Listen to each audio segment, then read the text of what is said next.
ఆకాశమందు సింహాసనాసీనుడైన దేవాది దేవునికి నా హృదయపూర్వక వందనములు, స్తుతులు, స్తోత్రములు సమర్పించుకుంటున్నాను.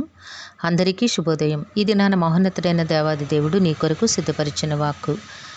వారి దుఃఖమునకు ప్రతిగా సంతోషమిచ్చి వారిని ఆదరించదను. దేవుని నామమునకు మహిమ కలుగునుగాక. ఈ మాటలు ఇర్మియా గ్రంథము 31వ అధ్యాయము 13వ వచనములో వ్రాయబడి ఉన్నవండి. నేస్తమా, నీ దేవాది దేవుడు, నీ దుఃఖమును ఎరిగి ఉన్న దేవుడు.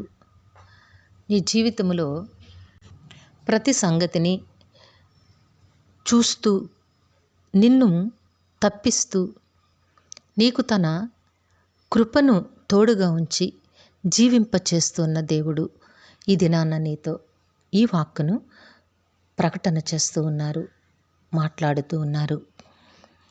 నీ దుఃఖమును దేవుడు దూరము చేస్తారట. నీ దుఃఖమునకు ప్రతిగా సంతోషమిచ్చి నిన్ను ఆదరిస్తాను. విచారమును కొట్టివేసి నేను వారికి ఆనందము కలుగచేతును.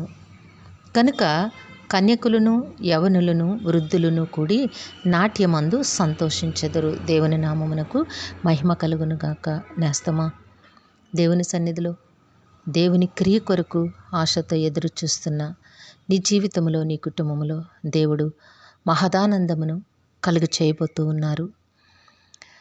ఆ ఉన్నతమైన ఆ మహా ఆనందము దేవుడు నీకు అనుగ్రహించినప్పుడు నీ కుటుంబ పరిస్థితి ఎట్టి రీతిగా ఉండబోతోందో దేవుడు నీకు తెలియపరుస్తూ ఉన్నారు. ఎన్నో ఏళ్లుగా దుఃఖిస్తూ ఉన్నావు నేస్తమా. ఎంతో వేదనను, చింతను అనుభవిస్తూ ఉన్నావు. నీ దుఃఖమును, నీ వేదనను పంచుకునే మనుషులు లేక నీ జీవితంలో నీవు కృంగిపోతూ ఉన్నావు నేస్తమా. నీ దేవాది దేవుడు నీతో మాట్లాడుచూ ఉన్నారు. ఆ దుఃఖమునకు ప్రతిగా నీకు సంతోషమునిచ్చి నిన్ను ఆదరిస్తాను అని వాగ్దానం చేస్తూ ఉన్నారు. నీలో ఉన్న ప్రతి విచారములను కొట్టివేసి నీకు ఆనందమును కలుగచేస్తారట. ఇంతకంటే నీకేం కావాలి నేస్తమా? నీ దేవుని మాటలు యందు విశ్వాసముంచు, దేవుని వైపు చూడు. దేవుడు నీకు ఆ ఆశీర్వాదమునిచ్చినప్పుడు నీ కుటుంబ స్థితి ఎట్టి రీతిగా ఉండబోతుందంటే కన్యకులను, యవనులను, వృద్ధులను కూడి నాట్యమందు సంతోషించెదరు. అనగా అందరూ కలిసి దేవునిని ఆనందముతో ఘనపరిచెదరు, ఆరాధించెదరు, కొనియాడెదరు. అట్టి స్థితిని దేవుడు నీకు ఇవ్వబోతూ ఉన్నారు. కాబట్టి నేస్తమా, దేవుని వైపు చూడు, దేవుని మాటలయందు విశ్వాసముంచు, నిరీక్షణతో ఎదురుచూడు. దేవుడు చేయబోయే కార్యము సమయము ఆసన్నమైనది. నీవు దానిని పొందుకుంటావు, ఆనందిస్తావు, దేవునిని ఆరాధించి ఘనపరుస్తావు. దేవుడు నీకు ఇచ్చిన వాక్కు ఆశీర్వదించబడుగాక. ఆమెన్. ప్రార్థన చేసుకుందాము. ప్రేమజాలి నమ్మకం కలిగిన తండ్రి, మీ ఘనమైన నామమునకు స్తుతులు సమర్పించుకుంటున్నామయ్యా. మీ బిడ్డకి మీరు ఇచ్చిన వాక్కును బట్టి నాయన లెక్కలేని వందనములు చెల్లించుకుంటున్నాము. మీ బిడ్డ జీవితంలో ఉన్న దుఃఖమును, చింతను, సమస్త వేదనలను దూరపరచండి అయ్యా.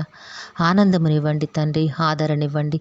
కుటుంబంలో సంతోషమయమైన వాతావరణమును మీరు ఇస్తానని చెప్పిన దేవుడా, మీరు తప్పక అనుగ్రహించి మీ బిడ్డను నాయన శాంతింపచేయండి. నాయన సమాధానముతో జీవింపచేయమని ప్రాధేయపడుతూ ఉన్నాము. మా ప్రియులందరినీ, వారి కుటుంబములను మరి ఒకసారి మీ దివ్యహస్తములకు అప్పగించుకొంచున్నాం తండ్రి. అందరికీ నీ కావలసిన ఆయురారోగ్యము, పరిపూర్ణమైన రక్షణ, దీర్ఘాయుషు, నెమ్మదిని ప్రసాదించి మీ శాంతి సమాధానంతో జీవింపచేయండి. నాయన యవన కాలమందున్న బిడ్డలకి సకాలంలో చక్కని ఉద్యోగములు, వివాహములు, గర్భఫలములు ప్రసాదించండి. నాయన కనికరము కలిగిన దేవుడా, మీకు లెక్కలేని వందనములు తండ్రి. నాయన విద్యాభ్యాసములో ఉన్న బిడ్డలకి ఆరోగ్యమును, ఉన్నతమైన విద్యను, భవిష్యత్తుని ప్రసాదించమని వేడుకుంటూ ఉన్నాము. మా ప్రియులు చేస్తున్న పనిపాట్లలో, వ్యాపారములలో, ఉద్యోగ విధులలో, ప్రయాణముల్లో తోడుగా ఉండండి తండ్రి. ముందు వెనుకలు, కుడి ఎడమలు మీ దూతలను కాపుదలుగా ఉంచి మీ కౌగిట్లో భద్రపరిచి వారు చేస్తున్న ప్రతి కష్టమునకు అనేక రెట్లు ఫలములు దయచేయమని వేడుకుంటూ ఉన్నాము. ఈ దినము పుట్టినరోజు, వివాహ దిన మహోత్సవములు జరుపుకొంచున్న బిడ్డలందరికీ మీ ఆశీస్సులు, దీర్ఘాయుష్ను అనుగ్రహించి మీ కృపలో జీవింపచేయమని ఈ ప్రార్థన యేసయ్య నామములో అడిగి వేడుకొనిచున్నాము తండ్రి. ఆమెన్. కరుణావాత్సల్యత కలిగిన దేవుడు మీ కుటుంబ జీవితంలో ఉన్నతమైన ఆశీర్వాదములు అనుగ్రహించి మిమ్మును ఆయన నామ మహిమ కొరకు జీవింపచేయునుగాక. Amen, amen, amen.